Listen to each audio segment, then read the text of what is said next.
ਤੇ ਉਧਰ ਪੰਜਾਬ ਦੇ ਡੀਜੀਪੀ ਗੌਰਵ ਯਾਦਵ ਵੱਲੋਂ ਪ੍ਰੈਸ ਕਾਨਫਰੰਸ ਕਰਕੇ ਪਿਛਲੇ ਦਿਨੀ ਤਰਨਤਾਰਨ ਦੇ ਵਿੱਚ ਹੋਏ ਆਰਪੀਜੀ ਅਟੈਕ ਬਾਰੇ ਜਾਣਕਾਰੀ ਦਿੱਤੀ ਗਈ ਤੇ ਨਾਲ ਹੀ ਨਕੋਦਰ ਹਮਲੇ ਦਾ ਵੀ ਵੇਰਵਾ ਦਿੱਤਾ ਗਿਆ। ਜਿਹੜਾ 7 ਨਵੰਬਰ ਨੂੰ ਡਬਲ ਮਰਡਰ ਨਕੋਦਰ ਦੇ ਵਿੱਚ ਹੋਇਆ ਸੀਗਾ, ਉਸ ਨੂੰ ਜਲੰਧਰ ਰੂਰਲ ਪੁਲਿਸ ਨੇ ਸੋਲਵ ਕਰ ਲਿਆ ਹੈਗਾ ਤੇ 3 ਗ੍ਰਿਫਤਾਰੀਆਂ ਕੀਤੀਆਂ ਤੇ ਜਿਹੜਾ ਮੋਡਿਊਲ ਇਸ ਮਰਡਰ ਦੇ ਪਿੱਛੇ ਸੀਗਾ ਉਹ ਪੂਰੀ ਤਰ੍ਹਾਂ ਉਸ ਨੂੰ ਅਨਵੇਲ ਕਰਕੇ ਬਸਟ ਕੀਤਾ ਗਿਆ ਹੈ। ਇਹ ਐਕਸਟੋਰਸ਼ਨ ਕਾਲ 1 ਨਵੰਬਰ ਨੂੰ ਹੋਈ ਸੀਗੀ ਡਿਸੀਜ਼ਡ ਭੁਪਿੰਦਰ ਸਿੰਘ ਉਰਫ ਟਿਮੀ ਨੂੰ। 8 ਨਵੰਬਰ ਨੂੰ ਦੂਜੀ ਐਕਸਟੋਰਸ਼ਨ ਕਾਲ ਹੋਈ ਸੀ। ਉਸ ਤੋਂ ਬਾਅਦ ਉਹਨਾਂ ਨੇ ਮਸਲਾ ਪੁਲਿਸ ਦੇ ਨੋਟਿਸ 'ਚ ਲਿਆਂਦਾ ਸੀਗਾ ਤੇ ਉਹਨਾਂ ਨੂੰ ਸਿਕਿਉਰਿਟੀ ਪ੍ਰੋਵਾਈਡ ਕੀਤੀ ਗਈ ਸੀਗੀ।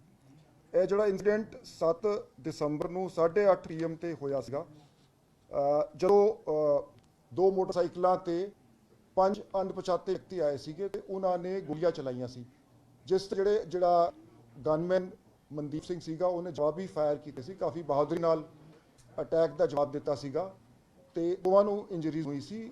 Bhupinder Singh Timmy succumb to injuries ਤੇ ਨੈਕਸਟ ਡੇ ਜਿਹੜਾ ਸਾਡਾ ਮੁਲਾਜ਼ਮ ਮਨਦੀਪ ਸੀਗਾ ਉਹ ਵੀ ਸ਼ਹੀਦ ਹੋ ਗਿਆ ਸੀ। ਇਹ ਸਾਰੀ ਇਨਵੈਸਟੀਗੇਸ਼ਨ ਇਸ ਦੇ ਵਿੱਚ ਸਭ ਤੋਂ ਪਹਿਲੀ ਗੱਲ ਆਈ ਕਿ ਕਿਸੇ ਵੀ ਆਰਗੇਨਾਈਜ਼ਡ ਜਾਂ ਕਿਸੇ ਕ੍ਰਿਮੀਨਲ ਗਰੁੱਪ ਨਾਲ ਐਸੋਸੀਏਟਡ ਗਰੁੱਪ ਦਾ ਕੰਮ ਨਹੀਂ ਸੀ। ਇਹ ਬਿਲਕੁਲ ਹੀ ਨਵਾਂ ਗਰੁੱਪ ਜਿਹੜਾ ਇਮਰਜ ਹੋਇਆ ਸੀਗਾ, ਜਿਸ ਦਾ ਸੂਤਰਧਾਰ ਇੱਕ USA ਦੇ ਵਿੱਚ ਯੂਆ ਸਿਟੀ ਦੇ ਵਿੱਚ ਬੈਠਾ ਹੋਇਆ ਬੰਦਾ ਜਿਹੜਾ ਅਮਨਦੀਪ ਸਿੰਘ ਪੂਰੇਵਾਲ ਹੈਗਾ। ਇਹ ਮਾਲੜੀ ਪਿੰਡ ਨੇੜੇ ਹੈਗਾ, ਉਸ ਤੋਂ ਮਾਲੜੀ ਪਿੰਡ ਦਾ ਰਹਿਣ ਵਾਲਾ ਹੈਗਾ ਤੇ ਇਸ ਦਾ ਜਿਹੜਾ ਕੀ ਆਪਰੇਟਰ ਇੰਡੀਆ ਦੇ ਵਿੱਚ ਗੁਰਿੰਦਰ ਸਿੰਘ ਉਰਫ ਗਿੰਦਾ, ਉਹ ਵੀ ਮਾਲੜੀ ਪਿੰਡ ਦਾ ਸੀਗਾ। ਸੇਮ ਵਿਲੇਜ ਜਿਹੜਾ ਜਿੱਥੇ ਪਲੇਸ ਆਫ ਅਕਰੈਂਸ ਹੈਗੀ ਉਸ ਤੇ ਕਾਫੀ ਨੇੜੇ ਪਿੰਡ ਦੇ ਉਹ ਵਸਨੀਕ ਸੀਗੇ। ਇੱਕ USA ਦੇ ਵਿੱਚ ਬੈਠਿਆ ਸੀ। ਅਸੀਂ ਵੌਇਸ ਐਨਾਲਿਸਿਸ ਤੋਂ ਕੰਪੇਅਰ ਕਰਾ ਕੇ ਇਹ ਕਨਫਰਮ ਹੋ ਗਿਆ ਕਿ ਇਹ ਜਿਹੜੀ ਵੌਇਸ ਸੀਗੀ ਇਹ ਅਮਨਦੀਪ ਦੀ ਸੀਗੀ, ਜਿਸ ਵੌਇਸ ਤੋਂ ਐਕਸਟੋਰਸ਼ਨ ਹੋਈ ਸੀਗੀ। ਤੇ ਇਹਦੀ ਪਹਿਲੇ ਇੱਕ ਅਮਰੀਕ ਸਿੰਘ ਨਾਂ ਦਾ ਬੰਦਾ ਸੀਗਾ ਬਠਿੰਡੇ ਡਿਸਟ੍ਰਿਕਟ ਦਾ ਰਿਹਾਇਸ਼ੀ, ਜਿਸ ਨੇ ਰੈਕੀ ਕੀਤੀ ਸੀ ਅਲੋਂਗ ਵਿਥ 1 ਸਾਜਨ। ਇਹ ਦੋਵੇਂ ਹਾਲੇ ਐਬਸਕੌਂਡਿੰਗ ਹੈਗੇ। ਰੈਕੀ ਦੇ ਵਿੱਚ ਇੱਕ ਸਫਾਰੀ ਕਾਰ ਤੇ ਇੱਕ ਸਕੋਰਪੀਓ ਕਾਰ ਵਰਤੀ ਗਈ ਸੀਗੀ। ਸਫਾਰੀ ਕਾਰ ਰਿਕਵਰ ਹੋ ਗਈ ਹੈ, ਸਕੋਰਪੀਓ ਕਾਰ ਦੇ ਪਿੱਛੇ ਸਾਡੀ ਪੁਲਿਸ ਪਾਰਟੀ ਲੱਗੀ ਹੈ ਤੇ ਉਹ ਵੀ ਰਿਕਵਰ ਹੋ ਜਾਊਗੀ। ਟੋਟਲ 3 ਹੋਰ ਪਿਸਟਲਸ ਇਲੀਗਲੀ ਯੂਜ਼ ਹੋਏ ਸੀਗੇ। ਸੋ ਥੀਸ ਵੈਪਨਸ ਵਰ ਸੋਰਸਡ ਬਾਈ ਗੁਰਿੰਦਰ ਸਿੰਘ ਗਿੰਦਾ ਜਿਹੜਾ ਮਾਲੜੀ ਪਿੰਡ ਦਾ ਸੀਗਾ। ਜਿਹੜੇ ਅਕਿਊਜ਼ਡ 5 ਜਿਹੜੇ 2 ਮੋਟਰਸਾਈਕਲਾਂ ਤੇ ਆਏ ਸੀਗੇ ਉਹਨਾਂ ਦੇ ਨਾਂ ਹੈਗੇ ਖੁਸ਼ਕਰਨ Singh alias Fauji, RO village Nangla, PS Talwandi Sabo district Bathinda. एक रेकी जो ये इसने पूरेवाल ने ऑर्गेनाइज कराई, ये 2 लोगों ने रेकी की थी, भटिंडे का अमरीक सिंह और साजन भटिंडे का, दोनों एब्सकॉन्डिंग है। और इसको फैसिलिटेट सारे प्लान को गुरिंदर सिंह गिंदा, ये भी मलड़ी विलेज का है और अमनदीप का काफ़ी क्लोज एसोसिएट है, इसने अरेंज किया था। एक सफारी गाड़ी और एक स्कॉर्पियो गाड़ी रेकी में यूज़ हुई थी, जिसमें से सफारी गाड़ी रिकवर हो गई है। और गिंदे ने ही वेपन्स अरेंज किए थे, इलीगल वेपन्स हैं ये। 30 बोर पिस्टल अरेंज करके जिन्होंने एक्चुअली क्राइम किया उनको हैंड ओवर करे थे। ये जो क्राइम करने वाले लोग थे जिन्होंने शूट आउट को अंजाम दिया था, खुशकरण सिंह एलियास फौजी, कमलदीप सिंह एलियास दीप और मंगा सिंह, ये तीनों डिस्ट्रिक्ट भटिंडा के रहने वाले हैं। और इनके साथ 2 और लोग सतपाल और साजन और ठाकुर, ये भी एब्सकॉन्डिंग है। एक 30 बोर का वेपन रिकवर हुआ है और एक सफारी गाड़ी अभी रिकवर हुई है। इसमें जो देखने वाली बात है कि इस ग्रुप का किसी भी नॉन क्रिमिनल गैंग से कोई लिंक नहीं पाया गया और एक नया ही जिसका सूत्रधार ये बैठा हुआ US बैठा हुआ आदमी था। और गिंदा, ये तकरीबन सभी जो एक्चुअल शूटर्स हैं इनकी ये 18-19 साल की 20 साल की एज ग्रुप के हैं। और ये जो हैंडलर्स थे इनकी एज ये अर्ली 30s में है, मैच्योर एज ग्रुप के हैं। Jalandhar Rural Police has worked out the double murder case which took place in Nakoda on November 7th at around 8:30 PM, with the arrest of 3 shooters involved in the case. The preliminary investigation has disclosed that extortion calls on November 1st, November 8th were made by one Amandeep Singh, who is sitting in Yuba City, California, and who's originally from village Malari, which is nearby in district Jalandhar.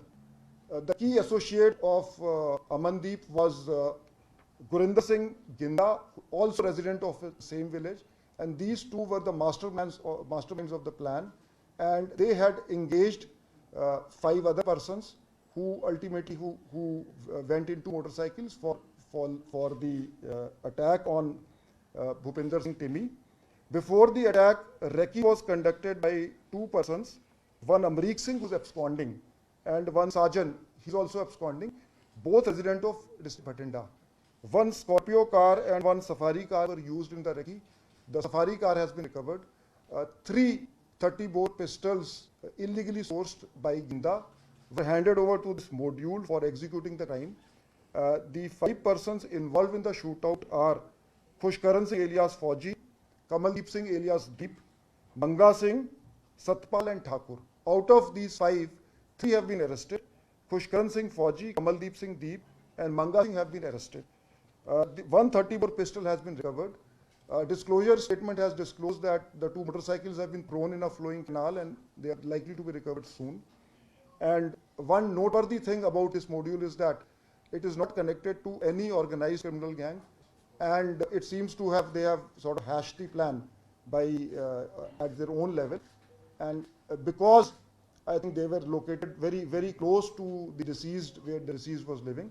ਸਭ ਤੋਂ ਪਹਿਲੇ ਤਾਂ ਇਸ case ਦੀ, ਇਸ particular case ਦੀ ਗੱਲ ਕਰੋ ਤਾਂ ਬਹੁਤ ਬਹਾਦਰੀ ਤੇ ਹਿੰਮਤ ਨਾਲ ਉਸਨੇ ਮੁਕਾਬਲਾ ਕੀਤਾ। ਰੈਦਰ ਇਹਨਾਂ ਨੇ, ਮੈਂ ਦੱਸਾਂਗਾ ਐਸਪੀ ਸਾਹਿਬ ਨੂੰ ਰਿਕਵੈਸਟ ਕਰਾਂਗਾ ਹੋਰ ਡਿਟੇਲਸ ਦੱਸਣਗੇ ਕਿ ਇਹਨਾਂ ਨੂੰ ਸਪੈਸੀਫਿਕ ਇੰਸਟਰਕਸ਼ਨਸ ਸੀ ਕਿ ਪੁਲਿਸ, ਜੇ ਪੁਲਿਸ ਨਾਲ ਹੋਵੇ ਤੇ ਪੁਲਿਸ ਤੇ ਗੋਲੀ ਨਹੀਂ ਚਲਾਣੀ ਹੈ ਕਿਉਂਕਿ ਫਿਰ ਪੰਗਾ ਵੱਧ ਜਾਏ। ਪਰ ਇਹ ਜਿਹੜੇ ਮੁਲਜ਼ਮ ਹੈਗੇ ਇਹਨਾਂ ਨੇ ਕਿਹਾ ਕਿ ਚੂੰਕਿ ਸਾਡੇ ਤੇ ਗੋਲੀਆਂ ਚੱਲ ਰਹੀਆਂ ਸੀ, ਸਾਨੂੰ ਸਾਡੇ ਕੋਲ ਕੋਈ ਆਪਸ਼ਨ ਨਹੀਂ ਸੀ। ਸੋ ਇਨ ਦਿਸ ਪਾਰਟਿਕੂਲਰ ਕੇਸ ਇੱਕ ਬਹੁਤ ਡਟ ਕੇ ਮੁਕਾਬਲਾ ਕੀਤਾ ਗਿਆ। ਤੇ ਸਰਟਨ ਅਦਰ, ਮੈਂ ਜਨਰਲਾਈਜ਼ ਨਹੀਂ ਕਰ, ਕਿਤੇ police there have been police has not been up to the mark. ਕਈ ਕੇਸਾਂ 'ਚ ਕਾਫੀ ਅੱਛਾ ਐਕਸ਼ਨ ਹੋਇਆ।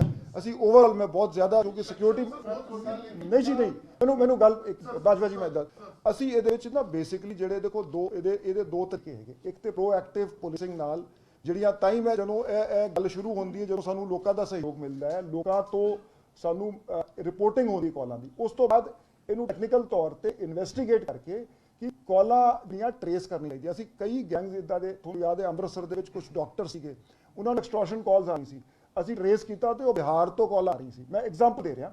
ਸੋ ਦਾ ਥਿੰਗ ਇਜ਼ ਕਿ ਇਹਨਾਂ ਨੂੰ, ਤੁਹਾਡੀ ਗੱਲ ਠੀਕ ਹੈ ਕਿ ਅਸੀਂ ਹਰ ਬੰਦੇ ਨੂੰ ਸਿਕਿਉਰਿਟੀ ਪ੍ਰੋਵਾਈਡ ਨਹੀਂ ਕੀਤੀ ਜਾ ਸਕਦੀ ਹੈ। ਇਸ ਨੂੰ ਟਰੇਸ, ਹਰ ਜਿਹੜਾ ਕੇਸ ਰਿਪੋਰਟ ਹੋਵੇ ਉਹ ਟਰੇਸ ਕੀਤਾ ਜਾਵੇ, ਬੰਦੇ ਫੜੇ ਜਾਣ, so that deterrence is there ਕਿ ਇਹ ਜਿਹੜੇ ਕਾਲ ਕਰਨਗੇ ਉਹਨਾਂ ਦੀ ਖੈਰ ਨਹੀਂ, they will be dealt strictly as per law. Sir DGP sahib ਜਿਹੜਾ ਤੁਸੀਂ ਕਹਿ ਰਹੇ ਸੀ ਦੋਨਾਂ ਦਾ ਪਿੰਡ ਸੇਮ ਸੀਗਾ, ਇਹ ਕਿਹੜਾ ਪਿੰਡ ਸੀ ਤੇ ਇਹਨਾਂ ਦਾ ਆਪਸ ਦੇ ਵਿੱਚ ਕੋਈ ਉੱਥੇ ਯੂਐਸਐਸ ਕੋਈ ਗੱਲ ਹੁੰਦੀ ਹੈ ਜੀ ਇਹਨਾਂ ਦੀ ਆਪਸ ਵਿੱਚ? ਨਹੀਂ, ਪਿੰਡ ਸੇਮ ਸੀਗਾ, ਨੇੜੇ ਦੇ ਪਿੰਡ ਦਾ ਸੀ। ਮਤਲਬ ਇਹ ਜਿਹੜੀ ਹਾਲ ਇਨਵੈਸਟੀਗੇਸ਼ਨਸ, ਕਿਉਂਕਿ ਉਹ ਨਕੋਦਰ 'ਚ ਸੀਗੇ, ਜੇ ਡਿਸੀਜ਼ਡ ਮੀ ਜੀ ਸੀਗੇ ਤੇ ਇਹਨਾਂ ਦਾ ਪਿੰਡ ਨਕੋਦਰ ਦੇ ਨੇੜੇ ਲੱਗ ਗਈ ਹੈ। ਤੁਸੀਂ ਬੋਲੋ। ਇਹ ਐਕਚੁਅਲੀ ਨਕੋਦਰ ਪਿੰਡ ਜਿਹੜਾ ਮਾਲੜੀ ਜਿਹੜਾ ਹੈਗਾ, ਇਹ ਮਾਲੜੀ ਪਿੰਡ ਨੇ ਬੜਾ ਵੱਡਾ ਗੁਰਦੁਆਰਾ ਸਾਹਿਬ ਹੈਗਾ, ਉੱਥੇ ਟਿੰਮੀ ਜਿਹੜਾ ਹੈਗਾ ਰੈਗੂਲਰਲੀ ਉੱਥੇ ਜਾਂਦਾ ਸੀਗਾ। ਇਹਦੇ ਕੋਲ ਗੱਡੀਆਂ 2-3 ਸੀਗੀਆਂ ਤੇ ਉਹਨੇ ਟੈਗ ਕੀਤਾ, ਹਰ ਗੱਡੀ ਦਾ ਨੰਬਰ 25 ਨੰਬਰ ਗੱਡੀ ਯੂਜ਼ ਕਰਦਾ ਸੀਗਾ। ਤੇ ਉਹਨੂੰ ਲੱਗਾ ਕਿ ਇਹ ਸਾਮੀ ਵੱਡੀ ਹੋ ਸਕਦੀ ਹੈ, ਕਦੀ ਸਥਾਰ ਤੇ ਆਉਂਦਾ ਸੀ, ਕਦੀ ਆਪਣੀ ਪੁਰਾਣੀ ਸਿਟੀ ਸੀ ਇਹਦੇ ਕੋਲ, तो 25 करके उन्होंने इन्हों टारगेट बना लिया। इस वक्त कई केसेस इस तरह देखे गए ने कि बड़े ਜਿਹੜੇ ਕਾਰੋਬਾਰੀ ਨੇ, ਰਸੂਖਦਾਰ ਨੇ ਜਾਂ ਫਿਰ ਵੱਡੇ ਜਿਹੜੇ ਹੈਗੇ, ਉਹਨਾਂ ਨੂੰ ਇਸ ਤਰ੍ਹਾਂ ਦੀ ਕਾਲ, ਜਿਹੜੀ ਥ੍ਰੈਟ ਕਾਲਸ ਆਉਂਦੀ ਹਨ। ਤੁਸੀਂ ਵੀ ਕਿਹਾ ਕਿ ਲੋਕਾਂ ਨੂੰ ਅਪੀਲ ਕੀਤੀ ਹੈ ਕਿ ਜਿਹੜੀ ਇਸ ਤਰ੍ਹਾਂ ਦੀ ਚੀਜ਼ਾਂ ਆਏ ਜਾਂ ਫਿਰ ਕਾਲਸ ਆਏ ਜਾਂ ਫਿਰ ਵਿਦੇਸ਼ੀ ਨੰਬਰਾਂ ਤੋਂ ਕਾਲਸ ਆਏ, ਉਹਨਾਂ ਨੂੰ ਤੁਸੀਂ ਜਲਦ ਤੋਂ ਜਲਦ ਕਰਾਓ। ਲੇਕਿਨ ਇਹ ਕਈ ਵਾਰ ਹੁੰਦਾ ਹੈ ਕਿ ਲੋਕੀ ਕਈ ਵਾਰ ਡਰ ਕੇ ਨਹੀਂ ਦੱਸਦੇ, ਜਾਂ ਇਸ ਤਰ੍ਹਾਂ ਦਾ ਜਿਹੜੇ ਕੋਈ ਹੋ ਰਿਹਾ ਲਾਅ ਐਂਡ ਆਰਡਰ ਜਿਹੜਾ ਹੈਗਾ ਸਿਚੁਏਸ਼ਨ ਜਿਹੜੀ ਪੰਜਾਬ 'ਚ ਚੱਲ ਰਹੀ ਹੈ, ਯੂ ਨੋ ਬੈਟਰ, ਤਾਂ ਕਿਤੇ ਨਾ ਕਿਤੇ ਡਰ ਦਾ ਮਾਹੌਲ ਵੀ ਜ਼ਰੂਰ ਜਿਹੜਾ ਅਸਰ ਦੇਖਣ ਨੂੰ ਮਿਲਦਾ। ਦੇਖੋ ਅਸੀਂ ਮੈਂ ਕਹਿੰਦਾ ਅਪੀਲ ਕਰਦਾ ਕਿ ਲੋਕਾਂ ਦੇ ਨਾਲ ਅਸੀਂ ਮਿਲ ਕੇ ਇਸ ਮਾਹੌਲ ਨੂੰ ਸੁਖਾਵਾ ਬਣਾਵਾਂਗੇ ਕਿ people should have the confidence to come and report to the police.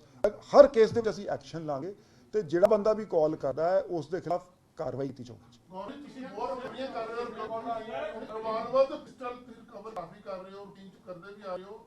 ਇਹ ਕੀ ਕਾਰਨ ਹੈ ਕਿ ਜਿਹੜਾ ਇਹਨਾਂ ਨੂੰ ਈਜ਼ੀ ਅਪਰੋਚ ਹੋ ਰਹੀ ਹੈ, ਜਿਹੜੇ ਇਲੀਗਲ ਵੈਪਨ ਦੇ ਕੋਲ ਜਾਣਾ, ਕੀ ਜਿਹੜੀ ਮਾਰਕੀਟ ਇਦਾਂ ਦੀ ਹੈ ਕਿ ਜਿਹਨੂੰ ਜੇ ਨਵੇਂ ਗਿਆ ਹੈ ਇਨੋਕਲ ਵੈਪਨ ਵੀ ਜਾਂ ਜਿਹੜੇ ਕੋਈ ਵੀ ਆਉਂਦਾ ਈਜ਼ੀ ਵੈਪਨ ਤੋਂ ਰੀਚ ਹੈਗੀ ਨਾ, ਕਿਉਂ ਕਿੱਦਾਂ ਹੋ ਰਿਹਾ? ਦੇਖੋ ਜੀ, ਬੇਸਿਕਲੀ ਦੋ ਰੀਜ਼ਨ ਹੈਗੇ। ਇੱਕ ਤੇ ਜਿਵੇਂ ਅਸੀਂ ਗੱਲ ਕਰੀਏ 2019 ਦੇ ਵਿੱਚ ਜਦੋਂ ਡਰੋਨ ਸ਼ੁਰੂ ਹੋਏ ਸੀਗੇ, ਫਿਰ 3-4 ਦਿਨਾਂ 'ਚ 5 ਦਿਨਾਂ ਬਾਅਦ ਇੱਕ ਡਰੋਨ ਆਉਂਦਾ ਸੀ। ਹੁਣ ਤਕਰੀਬਨ ਹਰ ਦਿਨ ਇੱਕ ਡਰੋਨ ਆਉਂਦਾ। ਇਸ ਸਾਲ ਹੀ 250 ਤੋਂ ਵੱਧ ਡਰੋਨ ਕ੍ਰਾਸਿੰਗਸ ਹੋ ਗਈਆਂ। ਇੱਕ ਪਾਕਿਸਤਾਨ ਤੋਂ ਜਿਹੜੇ ਵੈਪਨ ਆਉਂਦੇ ਨਾਰਮਲੀ ਦੇ ਗੋ ਟੂ ਟੈਰਰਿਸਟ ਜਾਂ ਜਿਹੜੇ ਗੈਂਗਸਟਰਸ ਹੈਗੇ ਜਿਹੜੇ ਟੈਰਰਿਜ਼ਮ ਦੇ ਵਿੱਚ ਹੈਗੇ, ਜਿਹੜੇ ਇਸ ਤਰ੍ਹਾਂ ਦੇ ਕ੍ਰਾਈਮ ਹੈ। Mostly Madhya Pradesh has been a big centre. ਅਸੀਂ 80 ਵੈਪਨ ਰਿਕਵਰ ਕੀਤੇ, ਕਿਤੇ 60 ਵੈਪਨ ਰਿਕਵਰ ਕੀਤੇ। ਤੇ ਇਲੀਗਲ ਵੈਪਨ ਜਿਹੜੇ ਇੰਡੀਆ ਦੇ ਵਿੱਚ ਬਣ ਰਹੇ ਉਹ ਵੀ ਯੂਜ਼ ਹੁੰਦੇ ਆ। Even licensed weapons are being used. Sir Tarn Taran ਦਾ ਜਿਹੜਾ ਹਮਲੇ 'ਚ ਸਰ ਉਹਦੀ ਕੋਈ ਡਿਵੈਲਪਮੈਂਟ ਹੋਏ ਤਰਨਤਾਰਨ ਦੇ ਸਰਹਾਲੀ ਥਾਣੇ ਵਿੱਚ ਡਿਵੈਲਪਮੈਂਟ ਕਿਸੇ ਤਰ੍ਹਾਂ ਦੀ ਕੋਈ ਜਿਹੜਾ How many arrested and who is the mastermind? In this, there have been 3 arrests: Khushkaran, Kamaldeep, and Manga. The mastermind is